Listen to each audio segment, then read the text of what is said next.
নমস্কার, আপনাদের সকলকে স্বাগত জানাই রূপা মুখার্জি চ্যানেলে।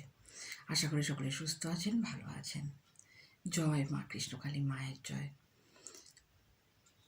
যদিও ব্যাপারটা দীর্ঘ সময় অতিবাহিত হয়েছে, তারপরেও নতুন নতুন মানুষ কৃষ্ণকালী মায়ের দর্শনে আগ্রহ প্রকাশ করছেন, যাচ্ছেন।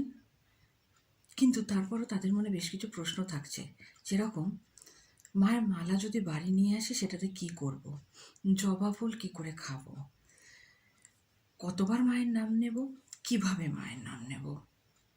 দেখুন, আমরা সচরাচর কী করি, কোনো কালী পুজোতে গেলাম বা কোনো ঠাকুর পুজোতে গেলাম, সেই ঠাকুরের মণ্ডপ থেকে ধরুন বা সেই পুজো বাড়ি থেকে হোক, আমরা পার্টিকুলার একটি মালা পেলাম, মালাটা আমরা বাড়িতে রেখে দিই কোনো পরিষ্কার পরিচ্ছন্ন জায়গায়। খুব ভালো হয় কাগজের ঠোঁয়ার মধ্যে, ডবল কাগজের ঠোঁয়ার মধ্যে আপনি মালাটি রেখে দিলেন, মালাটিকে ধূপধুনো দেখালেন, এবং যখন তার কোয়ালিটি খুবই খারাপ হয়ে গেল, গঙ্গায় বিসর্জন দিলেন। প্রসঙ্গ হচ্ছে জবা ফুল নিলে কী হবে। দেখুন, মঙ্গলা দেবী নিজেই স্পষ্ট বলে দিয়েছেন, জবা ফুল যে লালই হতে হবে এর কোনো কারণ নেই। জবা ফুল জবা ফুলই, তবে লাল জবা ফুল হলে ভালো হয়, কারণ এটা আমাদের বিশ্বাস যে মা কালী লাল জবা ফুল পছন্দ করেন। আপনি মালা দিলেন, সেই মালাটি আপনার কাছে ফেরত এলো, আপনি ভাবলেন আপনি জবা ফুল খাবেন। দেখুন, জবা ফুল খাওয়া সেরকম কিন্তু কোনো বাজে সাইড এফেক্ট নেই। আর বহুকাল ধরে জবা ফুল চুলের উন্নতির জন্য তেলের সাথে মিশিয়ে ব্যবহার করা হয়। মনে আছে আপনাদের?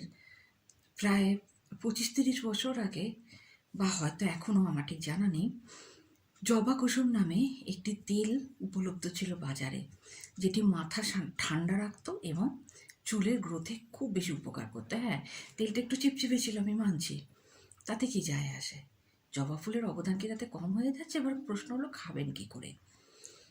আপনার যদি কোনো রকম কোনো মনে দ্বিধাদ্বন্দ্ব না থাকে, এতটুকুও যদি কোনো অসন্তুষ্ট থাকে যে না না, এই ফুল খেয়ে কোনো লাভ হয় না, ফুল খাওয়ার দরকার নেই, মাথায় ফুলটা ঠেকান, অসুস্থ মানুষটির মাথায় ফুলটা ঠেকান, ফুলটাকে মায়ের আশীর্বাদ বলে পুজো করুন। যদি খেতে চান কখন খাবেন, খালি পেটে খাওয়াটা ভালো। আস্ত জবা ফুল চিবিয়ে খাওয়ার দরকার নেই, সামান্য পাপড়িগুলো থেকে একটু ছিলে নিয়ে খেতে পারেন। হলো এর উপকারিতা কী? দেখুন, যে মানুষ খাচ্ছেন তার বিশ্বাসের উপর ডিপেন্ড করছে সব কিছু। আমরা জানি বিশ্বাসে মেলায় বস্তু, তর্কে বহুদূর।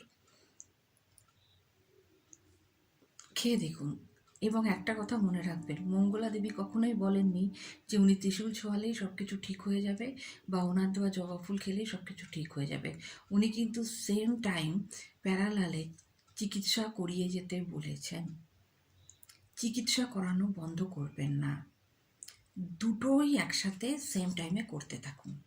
চিকিৎসককে চিকিৎসকের কাজ করতে দিন, আপনার বিশ্বাসকে আপনার বিশ্বাসের কাজ করতে দিন। হয়ে গেল।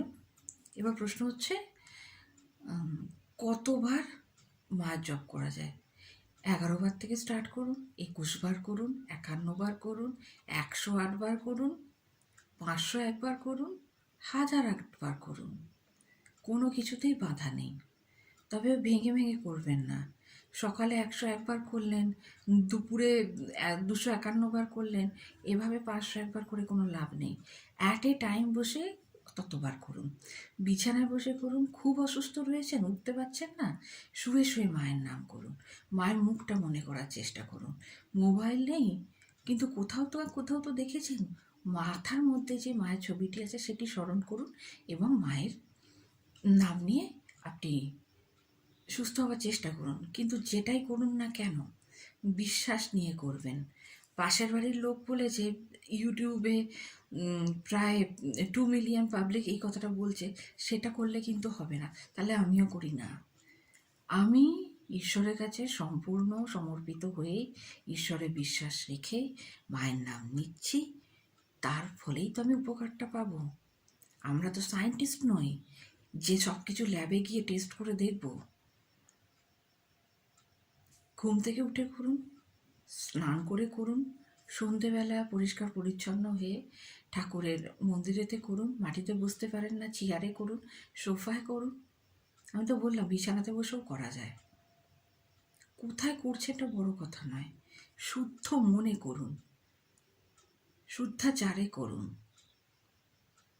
এভাবে করলে অবশ্যই অবশ্যই অবশ্য কৃষ্ণকালী মায়ের দয়া পাওয়া, আশীর্বাদ পাওয়া আমাদের জীবনে সম্ভব। আর কোনো প্রশ্ন থাকলে অবশ্যই আমাকে জানাবেন। ভিডিওটি কেমন লাগলো আপনারা কমেন্টস করে জানাবেন। আজকের মতো এই পর্যন্তই। চ্যানেল সাবস্ক্রাইব করতে ভুলবেন না। ধন্যবাদ। নমস্কার।